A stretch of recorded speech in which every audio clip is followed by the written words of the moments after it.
this goes for pretty much all muscle issues, okay? So we're using an example of a left calf tear, and we're talking about what happens when you get a left calf tear and what does it affect. Now, you'll come in with it and you'll feel pain in your left calf, and that's all you're really thinking about. But your therapist or your physio or your osteo or your chiropractor is thinking about all the areas that that left calf affects. So your left calf will affect your left knee, your left ankle, your left hip, because that calf muscle crosses your left knee and your left ankle, and therefore it will affect your left hip. The therapist and myself will be thinking about all the other muscles that are involved in your calf moving, your gastrocnemius, that's the name of the calf muscle.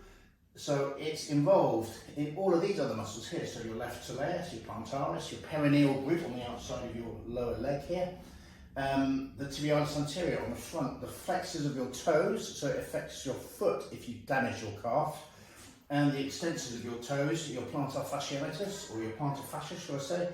It affects the sciatic nerve, because the sciatic nerve supplies the calf, allows the calf to move, from your brain.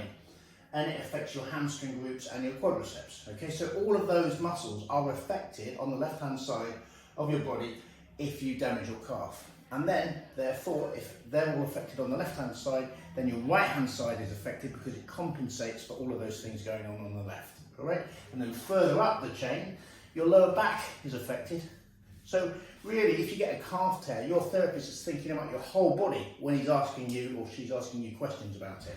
Okay, and then if you have any problems underlying your body or your health other than the calf tear, then that can affect everything else as well. So if you've got diabetes, it will take you longer to get better because of how you use your nutrition, how you use your sugar.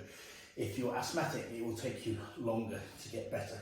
Also, we'll probably want to rule out with a left calf pain, if you come in with calf pain, a deep vein thrombosis, where you commonly get that in the calf. Okay, so all of those things. So your therapist should be thinking about all of these things, as well as directly looking at your calf, then finding out what happened, trying to make it better, and trying to give you some rehab as well. Okay, so it's very important to understand that, and that is why this kind of first consultation takes so long, just like all the others. We need to know everything about you in order to address this and to make sure that the rest of these issues or the rest of these muscles aren't affected over the course of the time that we're rehabbing this.